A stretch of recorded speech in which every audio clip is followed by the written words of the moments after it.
কয়া ও কয়া পাওরে ও কি বন্ধু কাজল ভমরারে কোন দিন আসিবেল বন্ধু কয়া যে ও কয়া পাওরে।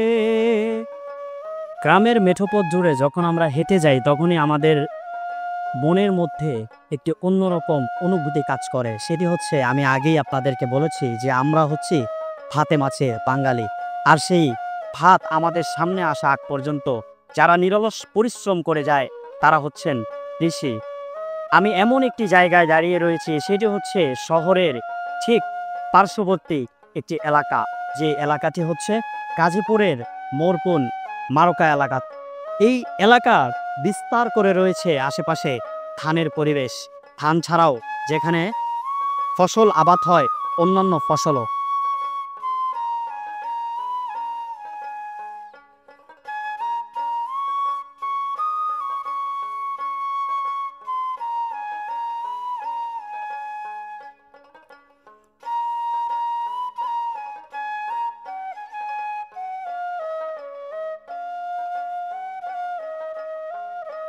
পরিশ্রম তো ভালোই, ধান কাটতেছি, মনে করুন ধান সব শুয়ে গেছে গা, কাটতে অনেক কষ্ট লাগতেছে।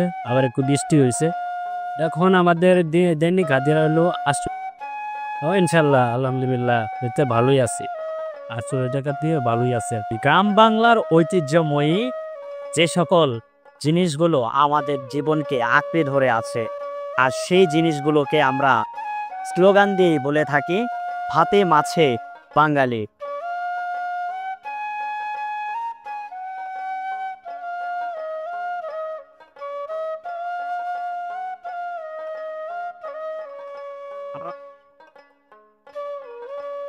সুপ্রিয় দর্শক, দাঁড়িয়েছিলাম গাজীপুর জেলার মোরপুন বুতারাঘাট মার্কা।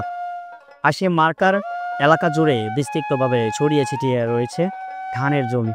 আর সেই ধানের জমিতেই আমি আজকে রয়েছি। সেখান থেকে দেখাতে চাচ্ছি আপনাদেরকে যে শহরের ছোট্ট একটি কোন জায়গাতেও ধানের জমি থেকে কিভাবে ধান উৎপাদন করা হচ্ছে।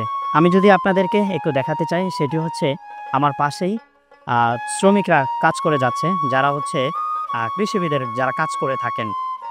নিরলস পরিশ্রমে অনায়াসে তারা ধান কেটে যাচ্ছে, আর সেই ধান কাটার মাধ্যমে তারা হচ্ছে তাদের মনের আবির্ভাব প্রকাশ করে থাকেন গানের মাধ্যমে। কেউ গান গাচ্ছে, কেউ কখনো তামাক নিয়ে ব্যস্ত থাকেন, এবং তারা কেউ পান চিবানোর মধ্যেই সময় পার করে থাকেন। যখন সময় পার করে শেষ হয় তাদের ক্লান্তিলগ্ন, আর সেই ক্লান্তিলগ্ন শেষে আবারও নেমে পড়ে সেই নিরলস পরিশ্রম ধান কাটার উদ্বিগ্নে।